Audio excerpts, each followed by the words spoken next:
And then, as you know, this panel just pries.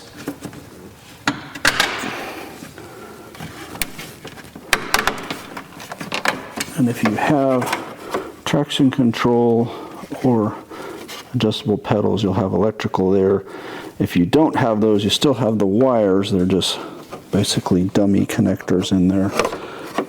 And these are not the user-friendly kind of press and release. You have to have a small tool to get in there to do this easy. So I'll do that off camera. 8 total screws.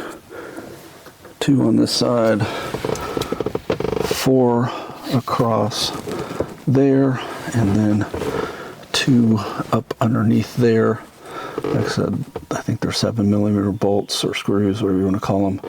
And then this whole panel, the whole thing can pop out.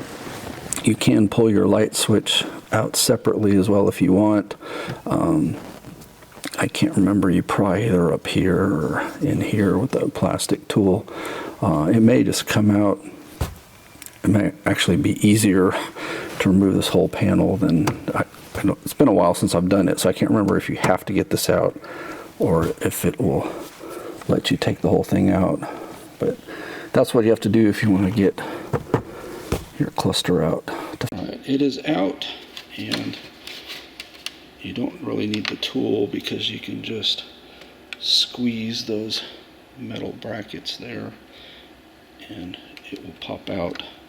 And then I'm going to take this and hose these out thoroughly, get all the dirt and so forth off of it. In the prior video I said you had to remove this to get that out. Obviously you don't, because it did come out.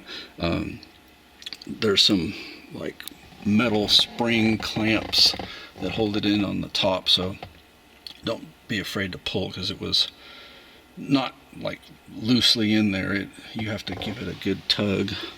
I think you had to take the headlights switch out to get it out, because I was getting some resistance there, but anyway, it's out. So you see you can get into these ducts and clean them up, and your cluster is held on basically 4 screws, 2 on each side. I think they're also 7mm, and then it just kind of comes out, and it has an electrical connector at the top.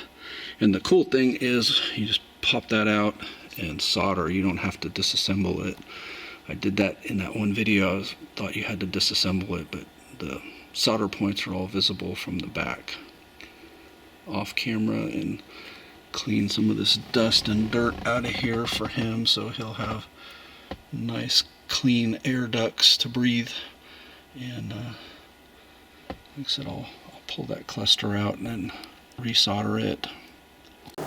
Since I'm doing this from memory, I forgot a few things. So yes, there is a reason why you got to pull this top plastic cover off, and that is because the cluster is connected, the PRND is connected by a cable that you have to disconnect over here, or you're not going anywhere with this. And then number 2, there's just not quite enough clearance to get this out, even if you totally just severed that cable and didn't care anymore. The nice thing is, I know in past videos I've said you got to unbolt the bottom of it. You don't. You just pry up, it just snaps in, and it's pretty tight, but pull on it harder than you think you need to, and it'll come out, and that gives you access to this. Now, if I'm remembering correctly, there's a way to actually like unloop this from here without any tools, and then that'll get me where I can get up here, and the electrical connector somewhere back there, basically right there. So it just disconnects like this. You push the black tab there down and pull the gray over it, and then it just rotates off like that.